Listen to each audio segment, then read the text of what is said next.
বাড়িতে গাড়িতে আগুন জ্বলছে, আমরা আহ্বান জানাবো, আসুন। অগ্নি সন্ত্রাসের কোনো দরকার নেই, সন্ত্রাসীদের কোনো দল নেই, সন্ত্রাসীদের কোনো মত নেই। এই বাংলাদেশ আমার বাংলাদেশ, এই বাংলাদেশ আপনার বাংলাদেশ। এই বাংলাদেশের জনগণ হচ্ছে এই বাংলার মালিক।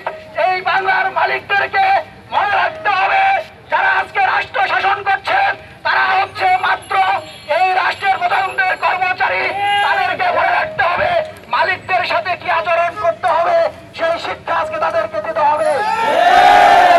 মালিকদের সাথে বিশ্বাসঘাতকতা করে, বেইমানি করে পৃথিবীর কোথাও কোন স্বৈর শাসক জালিম টিকতে পারে নাই।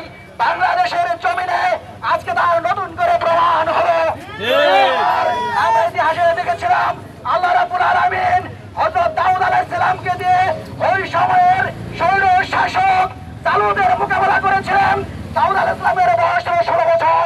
আজকে বাংলাদেশের বিভিন্ন রাজনৈতিক দল ব্যর্থ হওয়ার পরে ঢাকা বিশ্ববিদ্যালয়ের তরুণ ছাত্ররা 20 থেকে 22 বছরের ছাত্রদের হাতে শেখ হাসিনার মতো একটা কুলাঙ্গার অপদস্থ অপমানিত হয়ে বাংলার জমিন থেকে পালাতে বাধ্য হয়েছে।